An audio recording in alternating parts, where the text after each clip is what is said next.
Bismillahirrahmanirrahim. Ngalajengkeun hanca darasan kitab Durratun Nasihin halaman 162.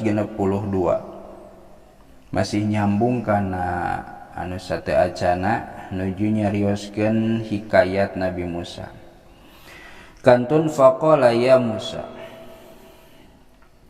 Faqala maka ngucap itu Syekh ya Musa kana lafad ya Musa. Ya Musa he Musa. In alim talamun mah nyaho anjeun anallaha ta'ala kana saya sunna Allah ta'ala yakbalu eta narima Allah alharibina ka pirang-pirang anu kalabur kabeh bikaromihi kalawan berehanana itu Allah walutpihi jeung kawalasan Allah a'rid maka kudu ngasongkeun anjeun alayya ka kami al-islam kana agama Islam fa'arada maka ngasongkeun ngajarkeun memperkenalkan alaihi ka itu saha Musa Nabi Musa alaihi salatu wassalam alaihi eta muga tetep ka itu Musa as-salatu ari rahmat wassalam sareng kasalamatan ngasongkeun al-islam kana agama Islam. Fa aslamatul Islam itu Syekh asup Islam faqala maka ngucap itu Syekh kana lafaz la ilaha illallah Musa Rasulullah.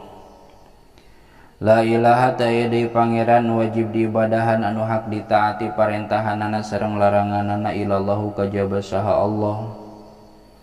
Musa Rasulullah ari Nabi Musa teh eta utusan Allah. Pakhodat maka tumandang hu ka itu Syekh naon as-soihatu ngajerit wasarahu sareng ngagorowok hatta khosya sehingga yen sieun itu Nabi Musa alaihi ka itu Syekh al-mauta kana maut bifarahil islami kitu nate kalawan sabab bunga asup Islam faharroka maka ngagibeg musikeun hu ka itu Syekh saha Musa Nabi Musa alaihi salatu wassalam birijlihi kalawan sampeanana itu Nabi Musa. Fa idzan tah dina nalika kitu dina nalika harrakahu Musa alaih huari itu Syekh teh fariqu dunya eta anu misahan kana dunya fa akhadha maka tumandang saha Musa Nabi Musa alaihi salatu wassalam pitajhizihi dina mulasara mayitna itu Syekh wadapnihi sareng nguburna itu Syekh tsumma waqafa teras ngadeg Nabi Musa ala kubrihi di luhuran kuburanana itu Syekh faqala maka ngadawuh itu Nabi Musa kana lafad ilahi uridu ilahi nun Gusti pangeran abdi uridu ngamaksud abdi antu alima kana yen maparin uning Gusti ni ka abdi bima kalau bimadza kalawan perkara naon amal tak ngadamel Gusti hadzal abda ka ieu abdi bitauhidin kalawan maca kalimah tauhid wahidin anu sahiji panazala maka lungsur saha Jibril malak Jibril alaihi salatu wassalam wa qala sareng ngadawuh itu Jibril kana lafad ya Musa ya Musa he Nabi Musa inna rabbaka saestuna pangeran anjeun yukriu eta parantos macakeun ka anjeun assalamu kana salam wa yaqulu sareng ngadawuh itu Allah kana lafad ama alimta nah henteu terang anjeun annaman kana saestuna jalma solahana solaha anu migawe soleh na ka kami Allah bikal anu migawe soleh itu mana ka kami Allah bikalimati la ilaha illallah Musa Rasulullah kalawan kalimah la ilaha illallah Musa Rasulullah nuqarribu tah ngadeketkeun kami hu ka itu man ila janabina kana arah-arah kami watul basu sareng makean kami hu ka itu si man min hulalil jannati tina pirang-pirang dangdanan surga paraja teras mulih saha Musa Nabi Musa alaihi salatu wassalam ila qaumihi ka kaumna itu Musa Pakhbarong maka ngabejakeun itu Nabi Musa hum ka itu kaum al-qissata kana kisahna itu Syekh fa'adu maka ngitung itu kaum Nabi Musa huruf la ilaha illallah Musa Rasulullah kana hurufna la ilaha illallah Musa Rasulullah arbaatan kana opat wa isrina jeung 20 naonana harapan hurufna. Faqad ghafara maka nyata ngahampura saha Allah Ta'ala bikulli harfin kalawan saban-saban hiji hurufna dzunuba sab'in kana pirang-pirang dosa 7 wa isrina jeung 20 tegas nama 27 naonana sanatan tauna raunukul majalis.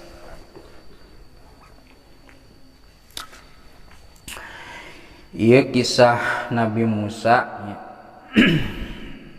anu aya dina ieu kitab bahwa kirang langkungna sapertikeun kieu.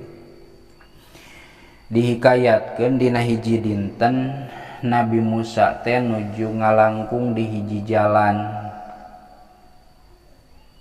Mun urang manaonnya lelempangan ngontrol ka ditu ka dieu patroli lah istilahna teh. Ari di jalan faro'a saykhon qadin hana dhahruhu di jalan teh ningali ka hiji aki-aki anu mana eta aki-aki teh geus naon geus bongkok dina cangkengna ge geus dibeungkeut geus make beubeur bakating ku geus kolot-kolotna. Keur kumaha eta aki-aki teh? Eta aki-aki teh keur dodongkoan nyembah kana seuneu. Aki-aki geus kolot geus ratusan tahun mun jaman baheula mah nyembah kana seuneu. Ditaros ku Nabi Musa teh, ya Syekh mun ceuk urang mah kieu aki tos sabaraha lami aki teh ibadah kana seuneu teh. Saur aki jang meureunnya arba mundu arba imiatin watisina sana aki teh ibadah kana ieu seuneu teh tos 480 tahun tos hampir 500 tahun. Saur Nabi Musa ari kitu aki teu aya niatan tobat teu aya niatan balik deui ka Allah teu aya niatan babalik pikir tobat balik deui ka Allah. Kumaha saur aki teh? Ya Musa ataro anallaha ta'ala law raja'tu ilaihi yakbilni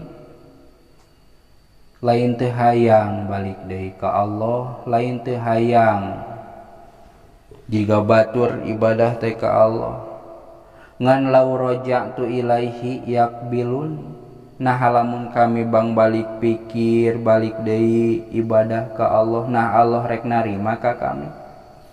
Saur Nabi Musa pakaifa la yakbiluka wa huwa arhamur rahimin. Nah hak make nanya narima jeung teu narima kapan Allah teh zat anu arhamur rahimin zat nu maha welas sareng anu maha asih. Kumaha tah sabada kitu saur aki ya Musa in alim ta'anallaha ta'ala yakbalul haribin bikaromihi wa lutfihi a'rid alayyal islam. Atuh lamun kira-kira kami bakal ditarima ku Allah mah sok geura asongkeun ka kami ajaran Islam kami ge hayang Islam sabenerna mangan sieun teu ditarima we.